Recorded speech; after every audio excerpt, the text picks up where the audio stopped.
Change లేదు అన్నప్పుడు మన దగ్గర కార్లో చేంజ్ ఉందా లేదా అని చూసుకుని వాళ్ళ డబ్బులు ఎవరి డబ్బులు మనం ఉంచకూడదు.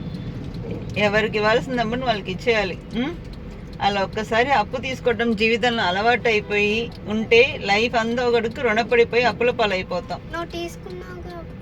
ఎప్పుడు తీసుకున్నాను? ఎవరి దగ్గర తీసుకున్నాను?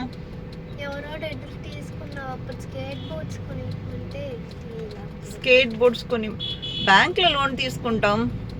బ్యాంక్లో మరి education loans, hospital loans, housing loans ఇదని బ్యాంక్లో కడుతుంటాం కదా. మరి అప్పు తప్పదు.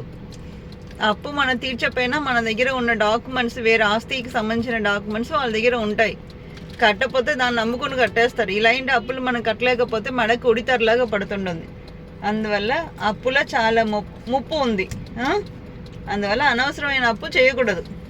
సరేనా? సరదా కోసం అప్పు చేయటం చాలా డేంజర్. ఓకే, అప్పు తీసుకుని పప్పు కూర చేయవచ్చు. కొన్నిసారి అప్పు తీసుకుని పప్పు కూర తినకూడదు. సరేనా? బాయ్. పప్పు కూర ఎందుకు వచ్చింది మధ్యలో? సరే, ఎట్లా ఉంది? బాగుంది. హ్యాపీగా ఉన్నావా? Okay, done.